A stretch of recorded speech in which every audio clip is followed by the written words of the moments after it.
And now we're going to jump into my favorite segment, So You Think You're Smarter Than a Rhino.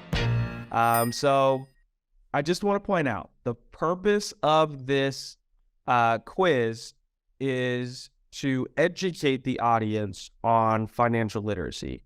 All right. I don't consider these to be opportunities to highlight what people don't know. It's more about giving folks a little bit more information about this financial literacy and IQ that they may have missed out on in formal and informal education opportunities. So with that, let's go ahead and jump right into the questions. Do you keep dreaming about when you'll be able to pursue your passions? It can be challenging to turn that dream into reality while providing quality care to your patients, addressing your student loans, and living a comfortable life. I'm Cassian Nuñez, the CEO of RINO Invest, and I'm here to share a better way, the RINO way, which will make you financially independent sooner so that you can start to do more of what you are actually passionate about.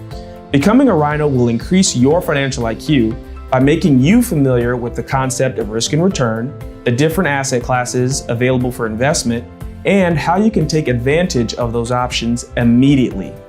You'll have access to curated courses, online calculators, wealth guides, checklists, and your own net worth tracker. All this and more with your RINO account. So I invite you to take the first step towards realizing your goals by opening an account today. Thank you for joining me, and I look forward to working with you.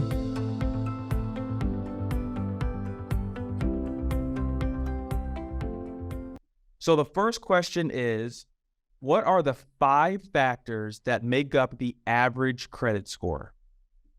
Oh man. So I'm gonna say payment, as far as like on-time payments. Amount of time that you've had an account open. Debt to income ratio. And I don't know the other 2. I'm not even gonna take a wild guess on the other 2. Maybe I got at least 1 out of the 5 right. You got 2 so far. Okay.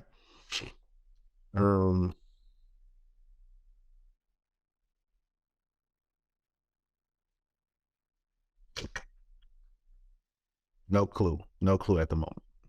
Inquiries, how many times you... Yeah, that's the one people usually forget.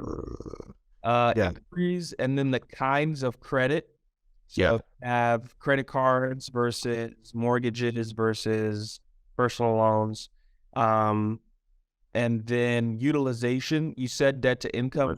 You met utilization. If you have $10,000 in your cumulative lines of credit, how much of that are you using? And then payment history was correct, and length of history was correct. So those are all 5. Unfortunately, So You Think You're Smarter Than a Rhino is not horseshoes and hand grenades. So almost does not count. But for the listening audience, payment history, inquiries, utilization, length of history, and kinds of credit or types of credit are the 5 factors that make up a credit score.